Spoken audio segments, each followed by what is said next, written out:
अस्सलाम वालेकुम दोस्तों, क्या हाल चाल है। उम्मीद करता हूँ आप सब लोग ठीक होंगे। Welcome back to my YouTube channel, welcome back to another video.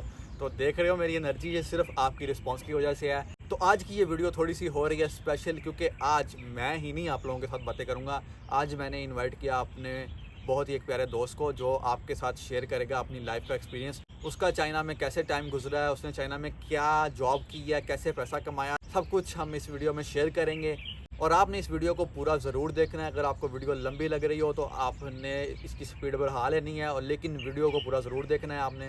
और दूसरा, अगर आपको ये वीडियो अच्छी लगे और आप चाहते हो कि मैं ऐसी वीडियोस और लेके आऊँ, तो कमेंट सेक्शन खुला हुआ है, आपने कमेंट नीचे करना है और मुझे ज़रूर बताना है आपको ये वीडियो कैसी लगी है। So guys, please welcome the one and only Harry. अस्सलाम वालेकुम भाई। वालेकुम सलाम भाई। क्या हाल चाल है आपका? ठीक अल्हम्दुलिल्लाह।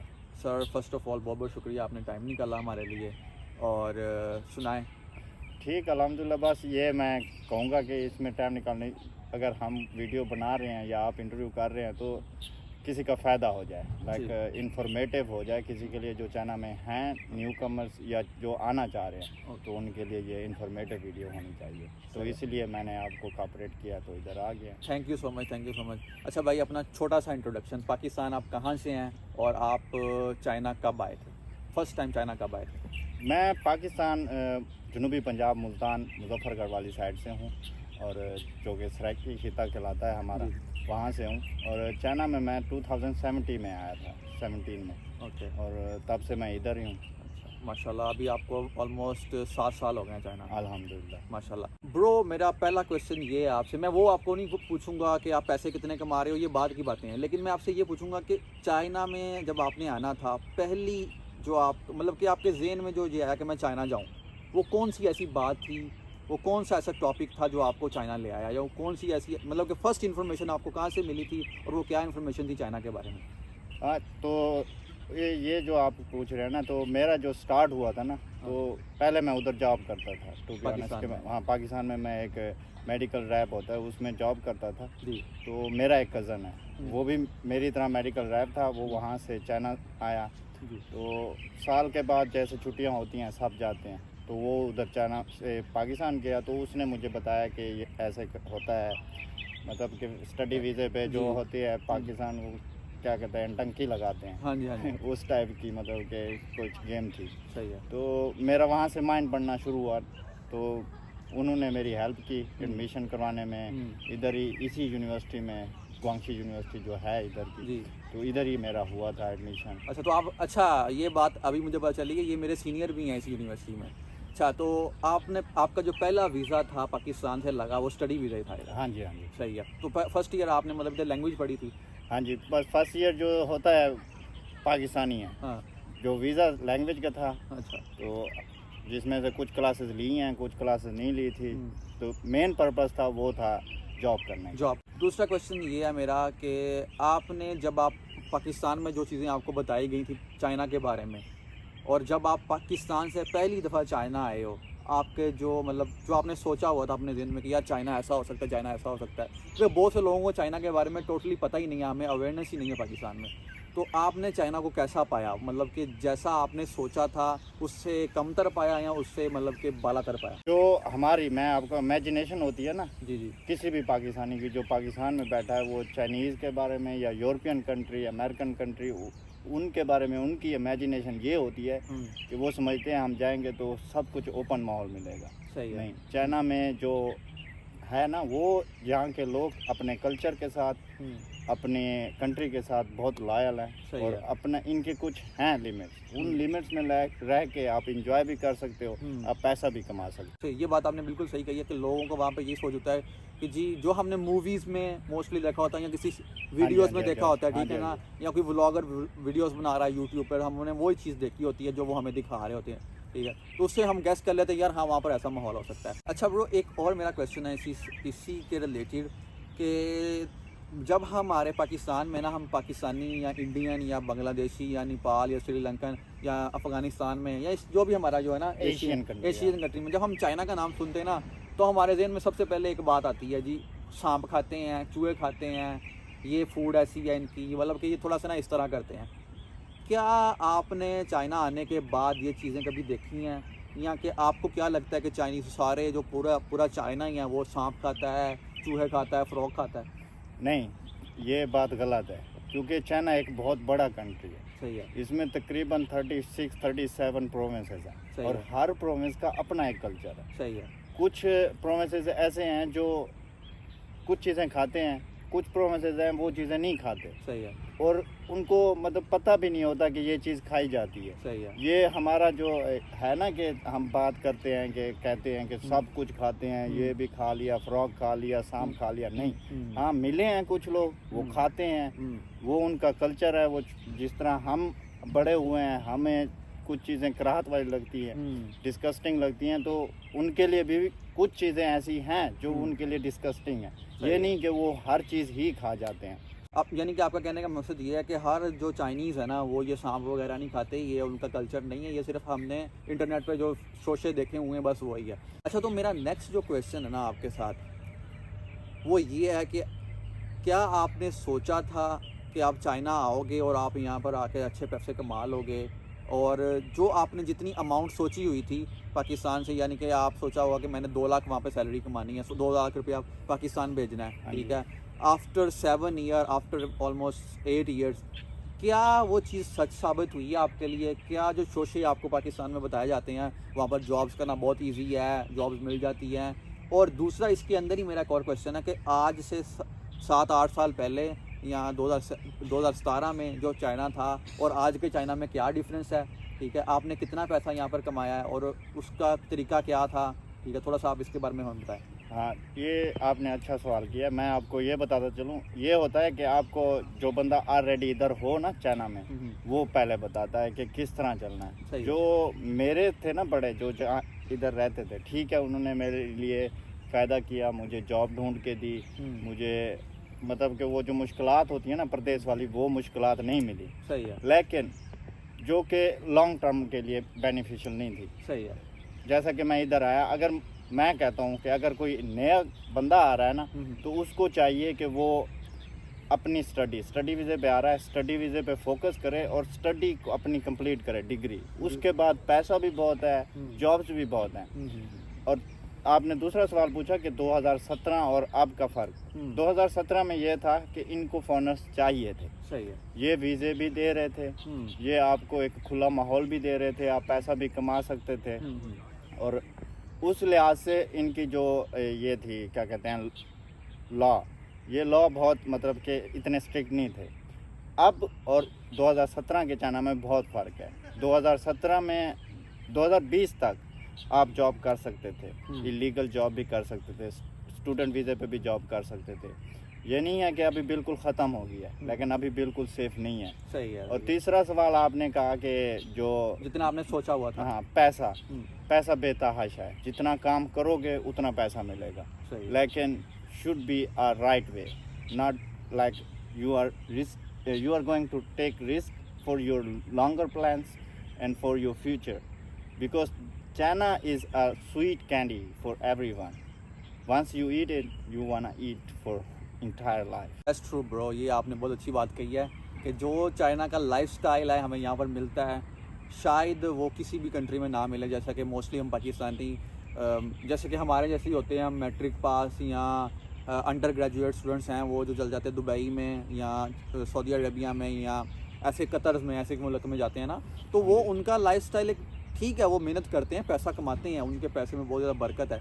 लेकिन चाइना बिल्कुल डिफरेंट है। बिल्कुल ठीक है, चाइना आपको बड़ा सुकून सा दे देता है, आपको एक बहुत ज़्यादा रिस्पेक्ट मिल जाती है, आप अपने आप को एक स्टार फीलिंग जो होती है ना, आपके अंदर जो एक स्टार फीलिंग होती है ना, वो आ जाती है। तो ये मतलब वाकई आपने सच बात बोली है कि यहाँ चाइना वाकई स्वीट कैंडी है। ठीक है। अच्छा, नेक्स्ट क्वेश्चन मेरा आपके साथ ये है कि आपने चाइनीज़ फूड को कैसा पाया? मतलब चाइनीज़ फूड आपको कैसी लगती है?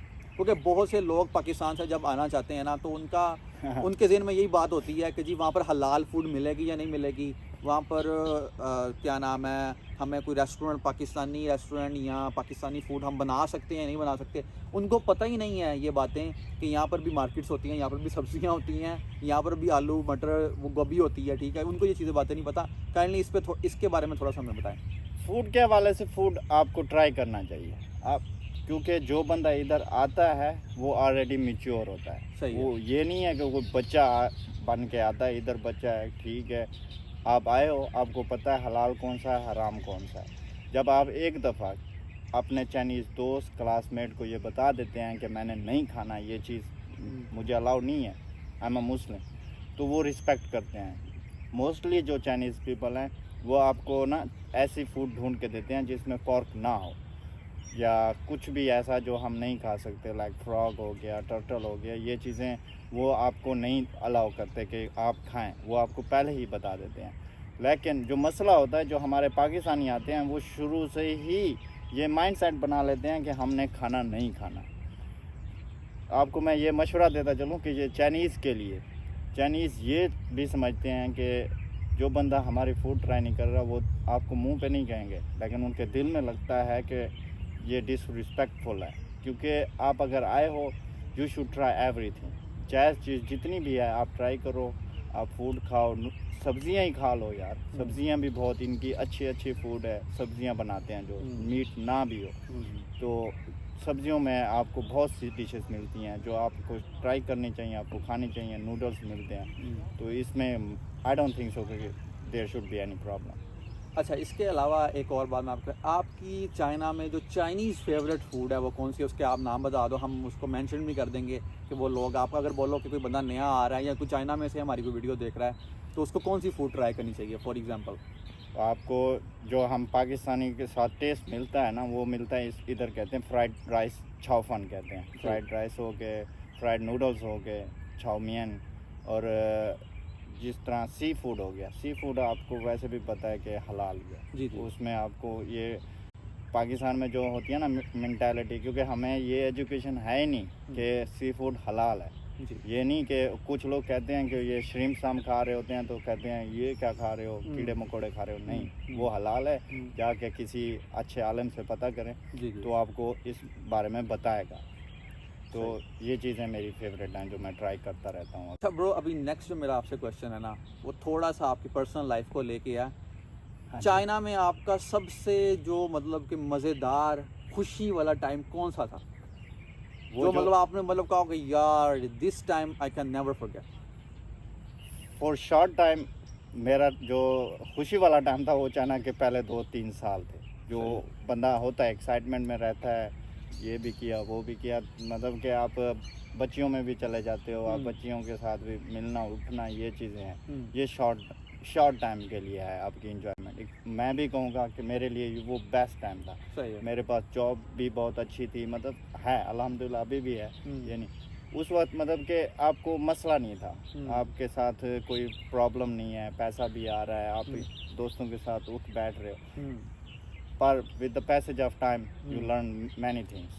सही हो गया। तो वो जो आपका पहले 3-4 साल थे, आपके कहने का मकसद ये है कि वो आपके लिए बेस्ट टाइम था चाइना में, और जो जैसा भी था लाइक उसमें अब, लेकिन कोई ऐसा मोमेंट जो आपको अभी भी याद हो और आप शेयर करना चाहो कि यार ये जो मोमेंट था ना, ये मैंने ये काम किया था। मतलब कई बार ऐसा होता है ना कि यार चाइना में कोई बर्थडे सेलिब्रेशन या कोई फेस्टिवल या कोई ऐसा कुछ ऐसा हो आपके लाइफ में। हाँ, वो मैं आपको बताऊंगा कि कोरोना से 3-4 मंथ पहले, उस वक्त ऐसा था कि क्योंकि हमारा जो मकसद होता है ना वो है कि फुल्ली टाइम आपकी जॉब भी बिल्कुल कंफर्म है, जॉब आप कर रहे हो, पैसा अच्छा खासा कमा रहे हो, इंजॉयमेंट भी कर रहे हो। उसमें मेरी खुद की बर्थडे थी जो मैंने सेलिब्रेट की थी, बताना नहीं चाहूँगा कहाँ सेलिब्रेट की थी। सही है, ठीक है। सही है। तो वो मैंने सेलिब्रेट की थी जिसमें मेरे मैक्सिमम जितने भी चाइनीज़ फ्रेंड हो गए, पाकिस्तानी फ्रेंड हो गए, और कुछ मेरे पाकिस्तानी दोस्त ऐसे भी थे जिनको पता था कि मेरी बर्थडे है और मैं सेलिब्रेट कर रहा हूँ। उन्होंने मुझे कहा था कि सॉरी मैं नहीं आ सकता, but they give me a surprise and they came over there and I really had a fun. दूसरा क्वेश्चन है कि जहाँ पर आपको पता खुशियाँ होती हैं वहाँ पर थोड़े से गम भी होते हैं, तो ऐसा कौन सा टाइम था जहाँ पर आप बहुत ज़्यादा हर्ट हुए हो चाइना में रह कर? क्योंकि मुझे पता है, मैं भी चाइना में रह रहा हूँ 4 साल से, तो चाइना में ये ऐसा टाइम काफ़ी ज़्यादा हमारी लाइफ में आ जाता है कि आप बहुत ज़्यादा हर्ट हो जाते हो, छोटी छोटी बात को लेके हर्ट हो जाते हो। तो आपको कोई ऐसा कोई काम, कोई ऐसी चीज़ जिसने आपको बहुत ज़्यादा हर्ट किया हो? वो आपको मैं ये बताऊंगा कि हम जो दोस्तियां पाल लेते हैं। अच्छा। हाँ, कि हम किसी के साथ, क्योंकि हमारा जो खित्ता है ना पंजाब वाला स्पेशली, कि हम जिसके साथ दोस्ती करें, जिसके साथ रिलेशनशिप हो, लाइक उसके साथ हम बहुत लायल हो जाते हैं और हम अपनी इमेजिनेशन का लेवल बहुत ऊपर ले जाते हैं कि यार अगर मैं इसके लिए कुछ कर रहा हूँ तो वो भी मेरे लिए ये करेगा। तो ये जो दोस्ती हैं एक लिमिटेड होनी चाहिए, क्योंकि ये परदेश में जो आपको दोस्त मिलते हैं वो मतलब तक होते हैं, इसमें कोई भी डाउट नहीं है। जो भी होगा जिधर तक वो आपकी हेल्प कर सकेगा, like he is in safe corner, he और शी, तो तब तक वो करेगा। जब उसके वो आपकी हेल्प करने का वो लिमिट ना सेफ कॉर्नर से निकल जाएगी तो वो आपको जानता भी नहीं है। ये तकलीफ दे एक लम्हा होता है। अच्छा, मैं इसको थोड़ा सा एक्सप्लेन भी कर देता हूँ ये बात कि इसमें ये ऐसा होता है कि अगर फॉर एग्जांपल कोई बात ऐसी आ गई है, जैसे कि मेरी एक सिचुएशन रही है मेरे साथ कि मैं पुलिस केस में पकड़ा गया, तो मैंने एक दोस्त को कॉल की कि यार मेरे साथ ये मसला हो गया, तो उसने मुझे पता क्या आगे से कहा, ओए तू मुझे भी कॉल कर रहा है, मुझे भी पकड़वाएगा, मेरा वीचैट जल्दी से डिलीट कर और मेरा जो फ़ोन नंबर भी डिलीट कर दे अपने फ़ोन से। मेरा बहुत अच्छा एक दोस्त रहा है, ठीक है, जिसके ये वर्ड थे कि यार जल्दी से मेरा वीचैट और मेरा फ़ोन नंबर डिलीट कर दे और मुझे इस मसले से बाहर निकल के कॉल करी। तो ये मेरे साथ भी ये एक्सपीरियंस हो चुका है, तो मैंने भी इस पर थोड़ा सा एक्सप्लेन कर दिया। तो मैं इसी चीज़ में मैं एडअप करता चलूँ कि मेरे साथ हुआ था 2019 में। सही है। उस वक्त मुझे नहीं पता था कि मेरा वीज़ा कैंसिल हो चुका है, जो कि इसमें हम शायद आगे बात करें कि एजेंट क्या करते हैं। सही है। तो उसमें मेरे एजेंट ने मेरा वीज़ा कैंसिल कर दिया था और मैं पाकिस्तान जा रहा था, जबकि मेरा जो स्टैम्प वीज़ा था वो ऑलरेडी मतलब कि 3 से 4 मंथ का पड़ा था। सही है। तो उस दिन मैं अपने एक दोस्त के साथ ट्रैवल कर रहा था, जिगरी दोस्त जिस तरह होते हैं ना, वन ऑफ दैम। तो उसके साथ ट्रैवल कर रहा हूँ और हम हंसी मजाक कर रहे हैं, एयरपोर्ट पहुँच गया है, बोर्डिंग पास मिल गया, सारा कुछ हो गया। तो जो एग्ज़िट वाला होता है ना इनका ब्यूरो वाले, वहाँ पे जब स्टैंप लगाते हैं तो वहाँ पे मेरा मसला हो गया क्योंकि वीज़ा नहीं था। सही। वो ऑलरेडी ऑनलाइन उन्होंने कैंसिल कर दिया था। तो जैसे ही उसको पता चला कि मेरा वीज़ा नहीं है और उन्होंने मुझे सिर्फ बिठाया, ये नहीं कि पकड़ा है कि वो पाकिस्तानी इमेजिनेशन ये भी छोड़ देने, कि उन्होंने मुझे बिठाया साइड पे। तो वो मेरा दोस्त ऐसे गया जैसे वो मुझे जानता भी नहीं है, वो मेरे सामने से गुजरा, उसने ये तक नहीं कहा कि पूछा तक नहीं कि यार मसला क्या हुआ है, कोई मसला कोई चीज़ है मैं बात करूं। तो ये ऐसे हुआ था मेरे साथ मसला, जो उस वक्त दुख का एक आलम था, लेकिन नहीं, ये हमें समझना चाहिए, ठीक है, क्योंकि जो चला गया दोस्त है जो भी है वो उसकी वो है, उसने खुद को सेव किया। सही बात। तो अगर मैं भी हूँगा तो अब मैं भी ऐसे ही करूँगा। अच्छा ब्रो, एक और बात मैंने आपसे पूछनी ये है कि जैसा कि मैं अपनी वीडियो में अक्सर जिक्र करता रहता हूँ, टीचिंग एक ऐसा ज़रिया नहीं है जिसके ज़रिए हम चाइना में पैसा कमा सकते हैं। आपने टीचिंग को छोड़ के, इंग्लिश टीचिंग को छोड़ के कोई ऐसे हमें तरीके बताएं, हमारी ऑडियंस को बताएं, जो लोग ये वीडियोस देख रहे हैं उनको ये तरीका बताएं जो आपके ज़हन में है कि लाइक आपका काफ़ी ज़्यादा एक्सपीरियंस भी है चाइना के अंदर, टीचिंग को छोड़ के कौन कौन से ज़रिए हैं जिसके ज़रिए हम पैसे कमा सकते हैं? टीचिंग एक वायद हाल नहीं है, ये एक इजी मनी कह सकते हैं, आपके इजी आप उससे पैसा कमा सकते हैं। आप घंटे 2 में आप 5-7 हज़ार 10 हज़ार PKR कमा सकते हैं, लेकिन वो सेफ़ नहीं है। वो जिस तरह मैंने पहले मेंशन किया कि वो लॉन्ग टर्म प्लान नहीं है। सही है। For specially for us like non native people. सही। तो जो आपने पूछा है कि दूसरे हाल क्या हैं, दूसरा हाल यही है कि आप ना उधर ही मतलब कि चाइना में रह रहे हैं, स्टूडेंट वीज़ा है, आप किसी भी फैक्ट्री को विज़िट करें, उस फैक्ट्री के साथ आप कॉन्ट्रैक्ट करवा लें, आपको यूनिवर्सिटी से भी परमिशन चाहिए होगी, तो वो परमिशन लेटर ले लें, वो दे देते हैं। तो अगर आप अच्छे स्टूडेंट हैं ना, तो स्टूडेंट को टीचर या यूनिवर्सिटी ये नहीं कहती कि आप बिल्कुल इधर ही स्टक हो गए। हाँ, उनको करती है जो ज़्यादा स्मार्ट होने की कोशिश करते हैं। सही है। उसमें आप जो बेस्ट हाल है ना, मैं आपको बताऊंगा कि वो यही है कि आप किसी भी फैक्ट्री के साथ जो आप एक प्रोडक्ट उठाएं, जो आप Pakistan, USA, UK, Arab country कोई भी उठा लें, किसी में भी आप इंपोर्ट एक्सपोर्ट का बिज़नेस करवा सकते हैं। वो स्टूडेंट के लिए बेस्ट हाल है, जो कि आपको ये मैं आपको बताता चलूँ, आपने अपनी यूनिवर्सिटी को लाजमी इन्फॉर्म करना है, ताकि कल को आपको कोई भी मसला होता है, पुलिस केस हो जाता है या कुछ भी होता है, तो यूनिवर्सिटी ये आपको सपोर्ट करेगी कि हाँ ये हमसे परमिशन लेके गया है। अच्छा ब्रो, एक और बात अभी मेरे जहन में आई है कि जैसा कि मैंने थोड़ा सा पहले भी थोड़ा सा मेंशन किया इस बात को कि हम यहाँ पर आके स्टार बन जाते हैं, हमारा जो लिविंग स्टैंडर्ड चेंज हो जाता है, और हमें यही लगता है कि ब्रो मैं तो मतलब कि ना गोरा ही बन गया हूँ। हाँ जी। हाँ ठीक है ना यार, थोड़ा सा आप इसके बारे में थोड़ा सा हमें बताएंगे कि पाकिस्तान से जब एक बंदा निकल के आता है उस इन्वायरमेंट से, जब इस इन्वायरमेंट में आता है, थोड़ा सा आप इसको एक्सप्लेन करिए, क्योंकि मैंने भी लास्ट टाइम एक वीडियो बनाई थी, लोगों ने वो पसंद भी किया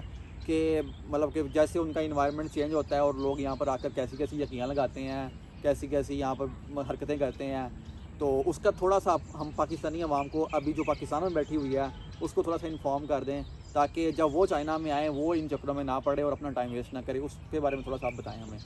अब उसके बारे में मैं ये बताऊंगा कि इधर आप जब एक न्यू कमर पाकिस्तान से जब आता है ना, तो उसके टू बी ऑनेस्ट ये बात थोड़ी हार्श होगी कि हमारे जहन में पोर्नोग्राफी बहुत अंदर रहती है कि हमने जैसे ही करना है कि अंदर जाके उधर चाइना में यकियाँ ही लगानी है, बच्चियाँ मिलती हैं, बच्चियाँ सबको मिलती हैं। ये नहीं है आप खूबसूरत हो तो आपको मिलेगी, नहीं, हर किसी को बच्ची मिलती है। सही है। लेकिन उसमें आप लिमिट में रह सकते हैं, लिमिट में आप वो करें।